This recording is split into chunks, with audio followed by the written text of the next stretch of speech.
我想这个说一下，我们现在这个很多的这个藏族年轻人呢也是这个学这个其他的一些人学其他人呢，那么他们呢就经常到一些不清净的这些这个饭店里面去，开始呢我听说有些人是开始吃这个吃海鲜。就吃海鲜的，有些人这个吃这个什么鱼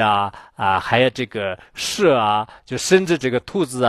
藏族人是在历史上是从来不吃狗肉的，但是呢，现在很多年轻人呢也开始这个准备吃狗肉其实这样的行为是特别不好的说实话，你们最近也许知道，就是在浙江一个地方的话，有600多年的这个吃狗肉的一种这个不好的传统。那么受到了这个世界各个的这个新闻媒体的制止之后呢，后来他们也是不得不停下来的。所以我们现在世界上的很多的非常邪恶的行为的话呢，到一定的时候呢，肯定会受到就是各方面的这种这个谴责。所以呢，我们这个现在如果最好的话呢，对人体最有利的，对这个社会是有利的，就是绿色食品就是吃素是最好的。但吃素实在也这么不让这个做到的话呢，那么就是现在包括就是马尔康之类的很多这个街上的话呢，听说有些藏族的这个开车的司机，还有些这个有一点点钱财的那些这个小老板，还有一些其他的这个所谓的一些老师有些公务员他们都是开始这个没有学到什么这个西方和先进国家的这个知识，只是他们这个在海边沿海一带的有些人的这种不好的这个生活习惯呢，现在不断的在学，还有些人已经学会了这样的比如说喝酒抽烟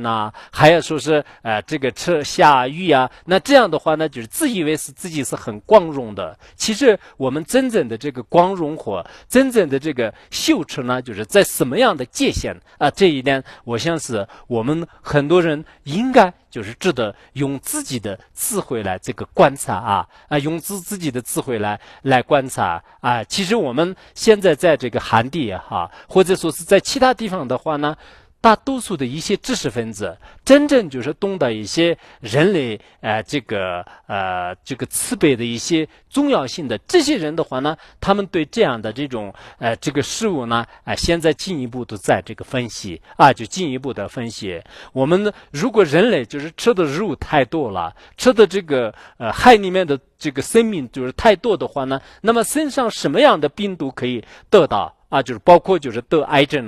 包括就是得一些这个所谓的糖尿病那么还有这个脂肪肝这些的来源是什么？你们看一看这个现在医学界的评价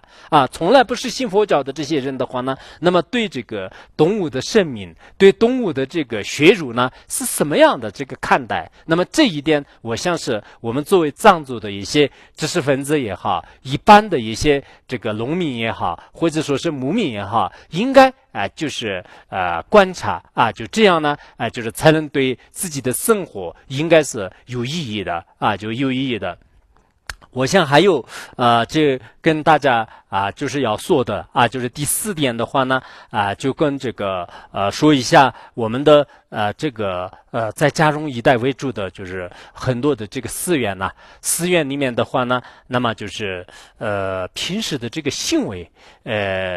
有个别的出家人，不是全部的，有个别的这个出家人的行为是不是很如法的就这一点呢希望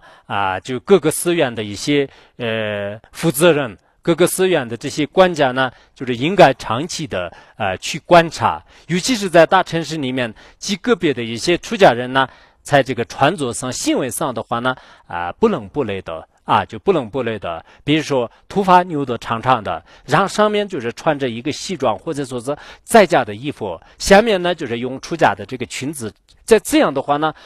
不僧不俗，也不是在家人，也不是这个出家人，而且甚至极个别的人呢，当然这个去一些就是不应该这个去的一些场合当中，就是这种现象呢，我想是各个寺院的这个负责人呢，应该这个长期去观察。如果有这种现象的话呢，为了维护这个佛教的这个形象，为了维护我们这个出家僧人的就是真正的一些这个尊严就是大家应该就是特意的这个去制止啊，就这样的这个行为呢，我想是不合理的。尤其是作为一个出家人，作为一个真正学佛的人呢，最好是到这个寺院里面去好好的学习佛教知识，而不应该呢就经常在这个街头街尾就是就逛来逛去就开始这个每天都是跑来跑去。那么这样的这个行为呢，包括我们现在在其他的一些地方的话呢，现在就是已经得到了就是良好的这个控制所谓的一些宗教的这个管理部门管理部门，比如说我们当地都有这个宗教局佛教协会其实他们的应该责任呢，对这个佛教的正面的一些管理呢，就是应该值得参与不应该就是只是整天的是就是找一些这个麻烦以外，就是其他都是没有这个责任一样。就是这个别的单位呢，个别的一些人的行为呢，也有这种现象。我觉得呢就是作为这个真正的一些